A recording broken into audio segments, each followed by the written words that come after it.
এখন আমি আপনাদেরকে সাধারণ কলিদার পায়জামাটা কিভাবে সেলাই করলাম সেটা শেখাবো। যদি শিখতে চান সম্পূর্ণ ভিডিও মনোযোগ সহকারে দেখবেন।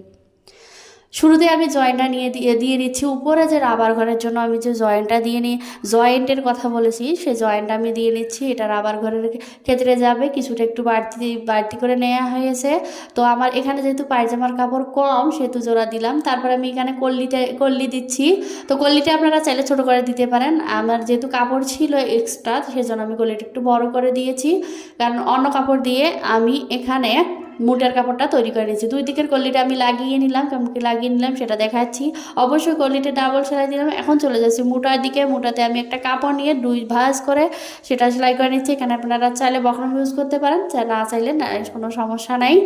এখানে যারা বক্রম কমফোর্টেবল মনে করেন তারা বক্রম দিবেন। তারপর কাপড়টাকে ভাঁজ করে সেলাই করে নিচ্ছি। কীভাবে সেলাই করে নিচ্ছি, এখানে স্টেপ বাই স্টেপ সেলাই করে নিতে পারে। আপনারা এখানে ফুলও তৈরি করে নিতে পারেন। আমি আপনাদেরকে অলরেডি শিখিয়েছি এখানে ফুল কীভাবে তৈরি করে। যদিও শিখতে চান তাহলে আবারও আমাকে কমেন্ট করে জানাবেন। আমি ফুল কীভাবে তৈরি করতে হয় মুটার দিকে সেটা সেলাই করে আপনাদেরকে দেখাবো। দেখেন দুই কোণার আগে সেলাই করে নিচ্ছি, তারপর ঠিক মাঝ বরাবর সেলাই করে নিব।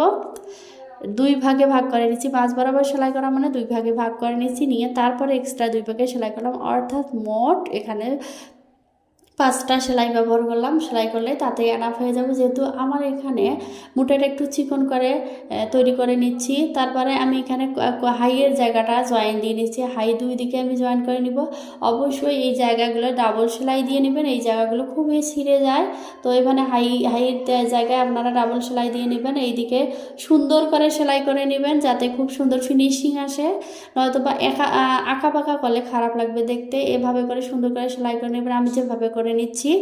তো আমার ভিডিও আপনাদের কাছে কেমন লাগে অবশ্যই কমেন্ট করে জানাবেন। আর ভিডিও যদি আপনাদেরকে ভালো লাগে অবশ্যই লাইক কমেন্ট করবেন এবং পারলে একটা শেয়ার দিয়ে রাখবেন, আপনার টাইমটা থেকে যাবে। তারপরে চলে যাচ্ছে মুটার দিকে। মুটা এখানে 6.5 ইঞ্চি নিয়ে আমি সেলাই করে নিচ্ছি। আমি বরাবরে যেভাবে সেলাই করে নিই সাইড সেভাবে সেলাই করে নিচ্ছি। আমি অর্ধেক জায়গা যাব, যায় ঠিক ঘুরিয়ে ডাবল সেলাই করে নিব। আপনারা এই পদ্ধতি অবলম্বন করলে খুব সহজে সেলাই করবেন, অথবা পুরোটা গেলে অনেক সময় কম বেশি হয়। কম বেশি মাছ বরাবর থাকলে কোনো সমস্যা হয় না। তো তারপরে আমি অপর সাইড সেলাই করে নিচ্ছি। দেখেন কিভাবে ফিনিশিংটা আসে আমার। এই দেখেন একদম ফিনিশিং হয়ে গেল। তারপরে ঘুরিয়ে বাকি অংশ সেলাই করে নিচ্ছি। তো বাকি অংশ সেলাই করার পর আমার শেষ হয়ে গেল। তারপরে আমি এখানে 10.5 ইঞ্চি রাবার নিয়ে প্রায় 21 ইঞ্চি মোট রাবার তারপরে সেলাই করে নিচ্ছি। রাবার কিভাবে কতটুকু নিতে হয়, কিভাবে সেলাই করতে হয় সেটা আমি অলরেডি আপনাদের কাছে শেয়ার করেছি। তারপরে আমি আপনাদেরকে আবারও দেখাচ্ছি কিভাবে রাবারটা লাগিয়ে নিব। এভাবে করে সুন্দর করে ঘুরিয়ে ঘুরিয়ে রাবারটা সেলাই করে নেবেন। রাবারটা এভাবে সেলাই করে অবশ্যই রাবারটা সাবধানে সেলাই করবেন। যারা চ্যাপ্টা রাবার